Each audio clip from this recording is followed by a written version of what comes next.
वनहनु अला ज़ालिका लमिनश शाहिदीन व शाकिरीन वल्हम्दुलिल्लाहि रब्बिल आलमीन। सुनने सुनाने बोलने बताने से पहले हम और आप मिलकर अपने आका मौला बेकसों के कस बेबसों के बस दोनों आलम के मुख्तार आमिना के लाल रूह फिदा अहमद मुज्तबा मोहम्मद मुस्तफ़ा सल्लल्लाहु अलैहि वसल्लम के मुक़द्दस बारगाह में आशिकाना वालिहाना मोहब्बताना अंदाज में हदीद दुरूद पाक पेश करें। पढ़ें अल्लाहुम्मा सल्ली अला सय्यिदना व शफ़ीअना तबीबना नबीना करीमना मौलाना मुहम्मद मुबारक वसल्लम सलातो व सलाम अलैका या रसूलल्लाह या नबी अल्लाह सल्लल्लाहु तआला अलैहि वसल्लम।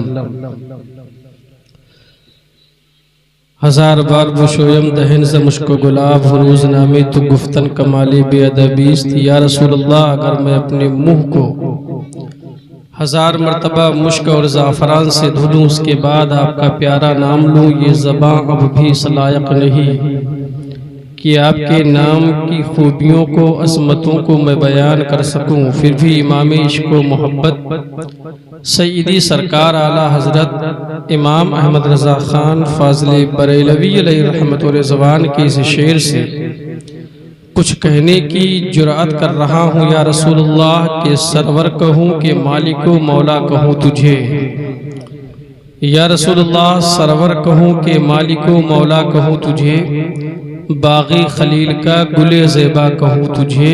लेकिन रज़ा ने ख़त्म सुखन इस पे कर दिया कि खालिक का बंदा खल्क का आका कहूँ तुझे, खालिक का बंदा खल्क का आका कहूँ तुझे। आप हज़रात मुझसे कब्ल दो तकरीरें बेहतरीन अंदाज में समात कर ही लिए हैं और बेहतरीन अंदाज में हंसी आवाज में बुलबुले बाग़े मदीना शाहकार तरन्नुम अंदलीबे चमनिस्ताने माँ हज़रत क़ारी नसीम अख्तर साहब क़िबला तुलसीपुरी से नातो मनक़बत समाअत की। मेरे फ़ौरन बाद इंशाअल्लाह भी आप हज़रात वाइज़ हक़ बयान ख़तीब बेमिसाल माहिर इल्म फ़न साहिब शेर व सुख़न नाशिर मसलक आला हज़रत आफ़त जाने वहाबियत हज़रत अल्लामा क़ारी क़ुतबुद्दीन साहब क़िबला मंजरी के नायाब खिताब को इंशाअल्लाह आप समाअत फरमाएंगे।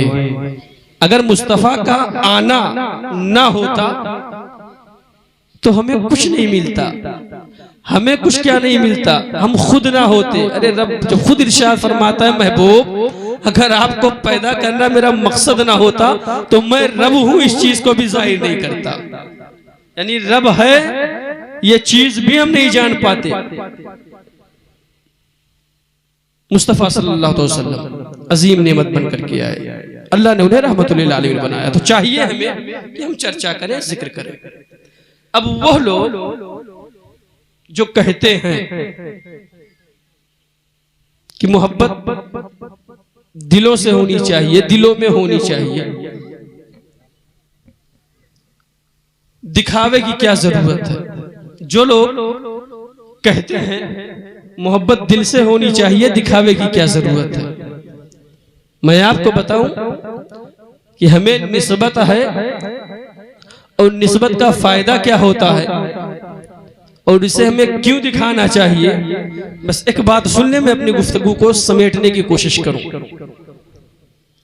नबी पाक साहिब सल्लल्लाहु अलैहि वसल्लम के नाम का चर्चा करो और मोहब्बत करते हो, तुम्हें उनसे निस्बत है, इसका सबूत दो। और सबूत देने के लिए जो चीज किए जाते हैं वो करो ताकि लोग जाने कि हाँ तुम्हें मोहब्बत है। ना हो तो वो देख लो गिरगिट और मेंढक के वाक़े को, जब आतिश नमरूद में गए थे दोनों मिट्टी डालने पानी डालने के लिए। अब एक वाक़या निस्बत के हवाले से सुनते चले, मैं गुफ्तगू को समेटूं। इसी जमीन पर एक साहब है जिनका नाम है मुबारक, बहुत गरीब है। ये बात मैं निस्बत के हवाले से कर रहा हूँ और निस्बत को दिखाना है, तुम्हें जाहिर करना है, बेनिफिट भी बता रहा हूँ। इस जमीन पर एक साहब है जिनका नाम है मुबारक। आपने एक मशहूर वाकया हाजी साहब के हवाले से सुना होगा कि अब्दुल्ला इब्ने मुबारक, और अब्दुल्ला के वाक़े को सुना होगा कि हज पे जा रहे थे, सामान को दे दिया, वापस चले आए, हाजियों के से ऐलान हुआ कि हाजियों तुम्हारे हज को कबूल किया गया है, तो सिर्फ अब्दुल्ला की वजह से, अब्दुल्ला इब्ने मुबारक की वजह से, और वो हज करने के लिए नहीं आए, लेकिन उन्होंने ये को काम किया कि अल्लाह को पसंद आया और उस काम की बदौलत तुम सबके हज को कबूल कर लिया गया। इस वाक़े को आप सुने होंगे, मशहूर है। उन्हीं के वालिद का नाम है, जो आपने नाम सुनते हैं अब्दुल्ला इब्ने मुबारक, ये मुबारक सुने। मुबारक गरीब हैं, नौकरी के तलाश में रास्ते पर खड़े हैं, चौराहे पर, कोई मिल जाए और मुझे नौकरी पर रख ले। उसी शहर के तहसील का, अपनी जबान में यूं कह लीजिए कि अपने ओहदे पर फायज एक जज है। जज की वाइफ का इंतकाल हो चुका है, यानी बीवी मर गई है, घर में सिर्फ एक बेटी है और वो जज रह रहा है। उस जज ने देखा कि ये खड़ा है, क्या बात है भाई, मुझे नौकरी पे रख लीजिए, मैं बड़ा गरीब इंसान हूँ, चल मेरे घर तू नौकरी कर। क्या कर लेगा? जो कहोगे।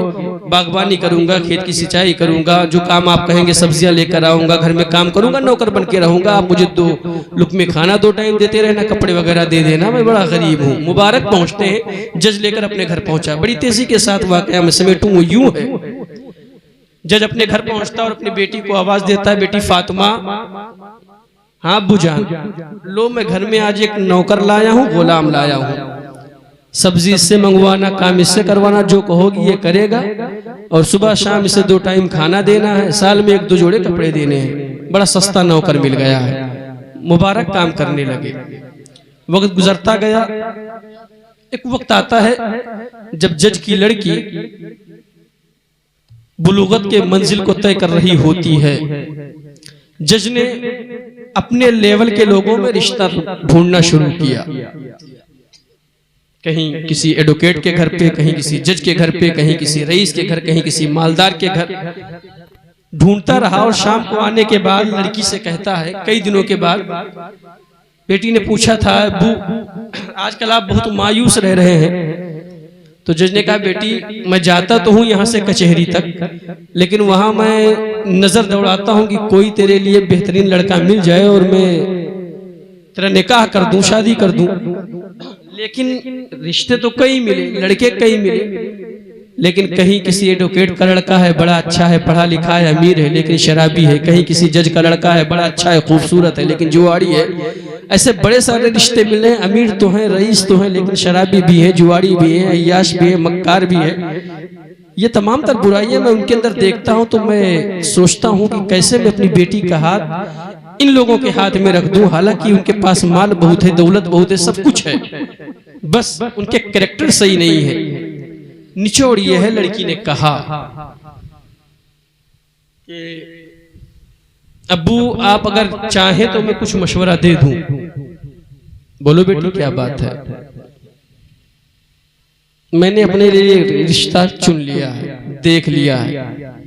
कौन है? किस जज का बेटा है, किस वकील का बेटा है, किस रईस का बेटा है, किस जमींदार का लड़का है। अब्बू ना वो जमींदार है, न एडवोकेट है, न जज है, न रईस अमीर मालदार है। हाँ, मालदारी में उसका तकवा बेमिसाल है। हाँ, रईसी में उसकी पाकदामनी है। हाँ, जाहिर में तो उसके पास माल और दौलत नहीं है, लेकिन उसके माथे पर वो नूर चमकता है जिस नूर के सामने हीरे और जवाहरात की चमक खत्म हो जाती है। बता बेटी कौन है? अब्बू अपने घर में पल रहा वो जो मुबारक है ना, मैं चाहती हूँ कि उससे शादी कर लूं। बात निस्बत की हो रही है। मैंने कहा कि रबीउन नूर शरीफ के मौके पर हमें दिखावा करना क्यों चाहिए? हम जानते हैं कि मोहब्बत दिल में होनी चाहिए मुस्तफ़ा की, लेकिन दिखाना क्यों चाहिए? निस्बत को लाकर सामने रखना क्यों चाहिए? बात इस पर हो रही है, इसे आप जहन में रखिएगा कि वाकई मैं पेश क्यों कर रहा हूं। तवज्जो।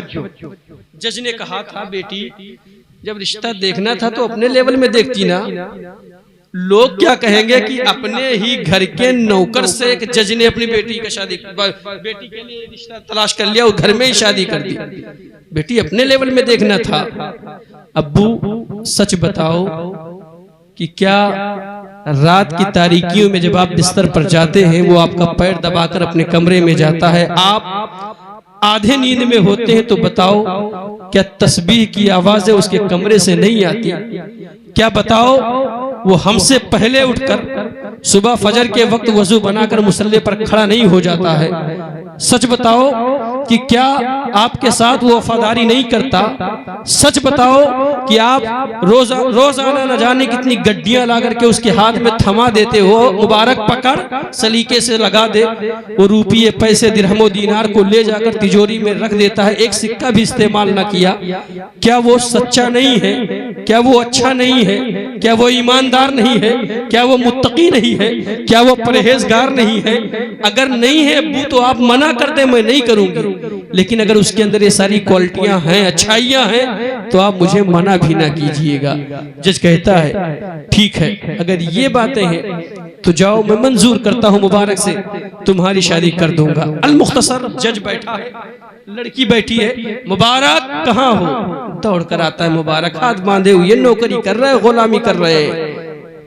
हाँ सरकार, हाँ हुजूर, हाँ आका फरमाइए।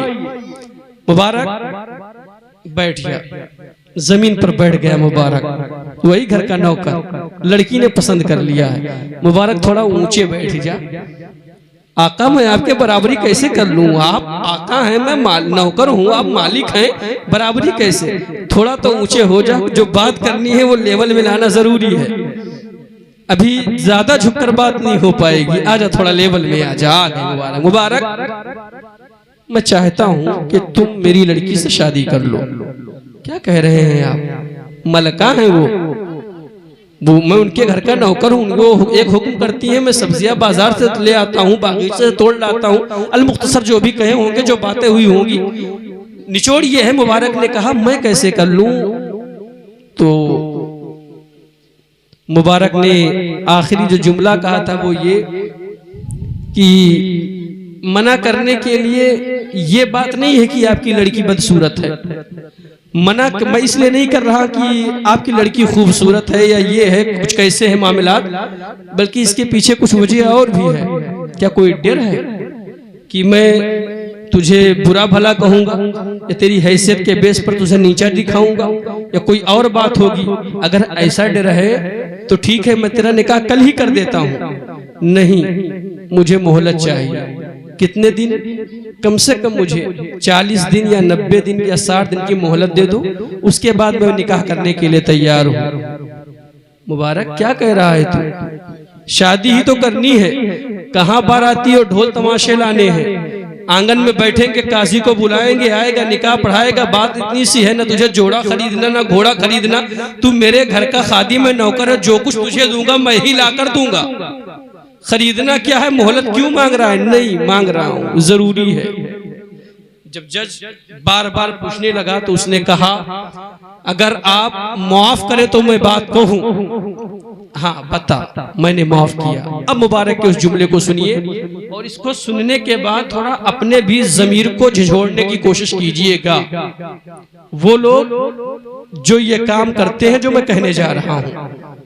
मुबारक ने कहा मैं कर लूं, तुम्हारी बेटी से मैं शादी कर लूं, अभी कर लूं, इसी वक्त निकाह कर लूं, लेकिन डरता हूं निकाह करूंगा बीवी बन जाएगी, बीवी बन गई तो हम बिस्तर भी होगी, ये मेरे लिए मैं इसके लिए, कपड़े एक दूसरे के लिए हम बन जाएंगे। और फिर अगर मेरा खून इसके जिस्म में ठहरा, हम दोनों के खून का मिलाप हुआ, कहीं ऐसा ना हो कि उससे जो बेटा पैदा हो वो बेटा बेकार, नाअहल, खराब हो।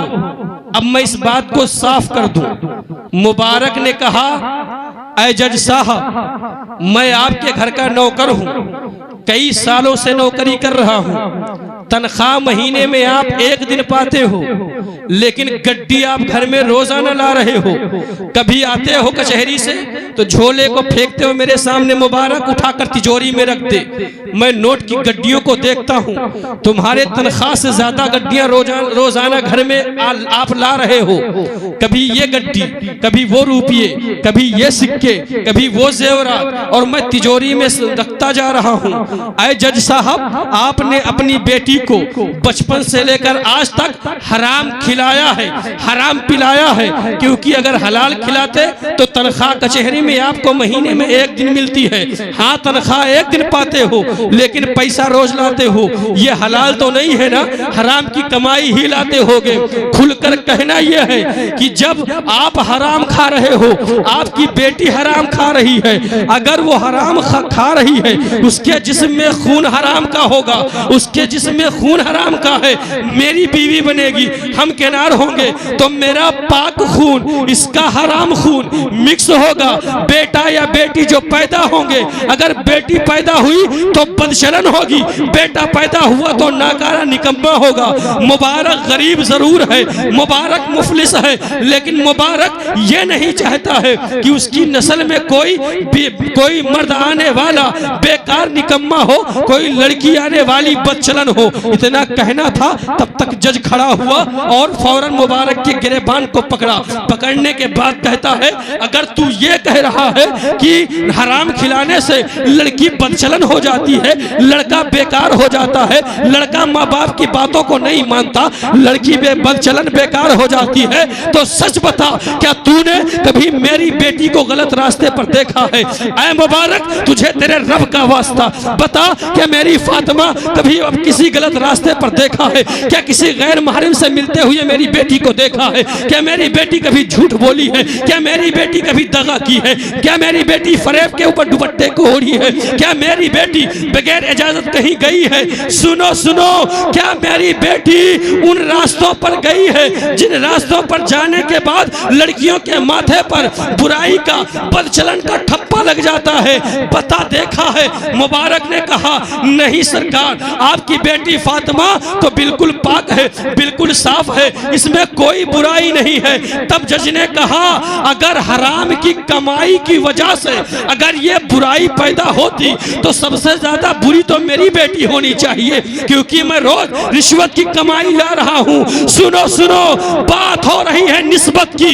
इतना कहना था, तब तक मुबारक के सीने में धड़कता हुआ वो दिल इसके मुस्तफा में उबल पड़ा और मुबारक बोल पड़ा, ऐ जज, ये तेरे कमाई का असर नहीं है, बल्कि तेरे घर में बेटी पैदा हुई और तूने बेटी का नाम फातिमा रखा। फातिमा, अरे नबी के बेटी के नाम पर जिसका नाम हो, निस्बत की वजह से रसूलुल्लाह ने कह दिया कि जिसके घर में बेटी हो और उसका नाम फातिमा रख दिया जाए तो कभी वो लड़की बदचलन नहीं हो सकती है। अब मुझे कह लेने दिया जाए, अगर बेटी का नाम फातिमा के नाम पर रखा जाए तो बेटी बदचलन नहीं हो सकती है। अरे नबी के बेटी का हाल यह है, तो जो लोग मुस्तफा से निस्बत रखने वाले हैं, मुस्तफा से मोहब्बत करने वाले हैं, उनके नाम का दम भरने वाले हैं, नाम पर झंडी लगाने वाले हैं, जलसा करने वाले हैं, उनको इस निस्बत का कितना फैज मिलेगा। अरे जब उनके गदा भर देते हैं शाहाने जमाना की झोली, मुहताज का जब ये आलम है, मुख्तार का आलम क्या। ये निस्बत ही तो है, जब उनके गदा भर देते हैं शाहाने जमाना की झोली, मुहताज का जब ये आलम है, मुख्तार का आलम क्या होगा। लिहाजा इससे बड़ी नेमत आपको अब नहीं मिल सकती, ना आने वाली नस्लों को मिलेंगी इस मौके को मनाने के लिए। लिहाजा आप यूं ही जश्न ईद मिलादुन नबी सल्लल्लाहु अलैहि वसल्लम मनाते रहे, नबी के नाम का दम भरते रहे, चर्चा करते रहे, क्योंकि शहर बाबिल के उस गिरगिट ने कहा था, जब उससे पूछा गया था कि गिरगिट, इब्राहिम को आग में डाला जा रहा है, इतना लंबा चौड़ा आतिशकदा है और तू फूंक मारने के लिए आया है, क्यों? तेरे फूंक से क्या होगा? तो उसने कहा था, मैं जानता हूं इतने बड़े आतिशकदे में गिरगिट का मुंह इतना बड़ा, उससे फूंक निकले तो शायद एक पत्ता भी ना हिले, असर नहीं पड़ेगा, लेकिन फिर भी मैं फूंक रहा हूं क्योंकि उसमें इब्राहिम जलाए जाएंगे। वही मेंढक से पूछा था पूछने वालों ने, तेरा मुंह इतना बड़ा, तेरे मुंह में 1 या 2 बूंद पानी जा रहा है इतना बड़ा आतिशकदा बुझाने, क्यों? जानता हूं नहीं बुझेगा, फिर भी इब्राहिम डाले जाएंगे, मैं जा रहा हूं बुझाने के लिए। तेरे फूंक से जलेगा नहीं, मेंढक तेरे 2 बूंद पानी से बुझेगा नहीं। तुम दोनों शहरे बाबिल के नमरूद के इस आतिशकदे की तरफ क्यों दौड़ रहे हो? तो बैक वक्त जवाब मिला था, हम दोनों कुछ नहीं कर पाएंगे, न ये जला पाएगा न मैं इब्राहिम को बचा पाऊंगा। बस ये बताने जा रहा हूं कि आने वाली नस्लों को जब तारीख सुनाया जाएगा तो बताया जाएगा कि एक नबी को जलाने के लिए एक गिरगिट ने गद्दारी करके आग को फूंक दिया था, एक मेंढक वफादारी का सबूत देने के लिए बुझाने के लिए आगे गया था। इसका नाम गद्दारों में लिखा जाएगा, मेरा नाम वफादारों में लिखा जाएगा। हाँ हाँ, एक झंडी लगा लेने से, एक जलसा कर लेने से मुस्तफा की अजमत पर कोई फर्क नहीं पड़ेगा। आए कंदरे वालों, गजमरवा वालों, तुम जलसा करोगे तब भी मुस्तफा पर कोई फर्क नहीं पड़ेगा, नहीं करोगे तब भी नहीं पड़ेगा। जलसा करने के लिए फरिश्ते हैं, जलसा करने के लिए खुद रब है। मेरा रब नबी की अजमतों को बुलंद कर रहा है। तुम्हारे करने से ना फर्क पड़ेगा, ना करने से कोई नुकसान नहीं होगा, लेकिन इतना कह सकते हो कि जब इलाके वाले कहेंगे कि कहीं लोग इसको शिर्क बताते हैं, बिदअत बताते हैं, कहीं गद्दारी करने के लिए उतावले हैं, तो वहीं पर लोग कहेंगे हाँ हाँ, गजमरवा का एक मोहल्ला पूरब टोला में था जिसे कंदरे कहा जा रहा था, वहां पर 2024-25 में कुछ ऐसे वफादार थे जो नबी के नाम का दम भर रहे थे। ना फर्क नहीं।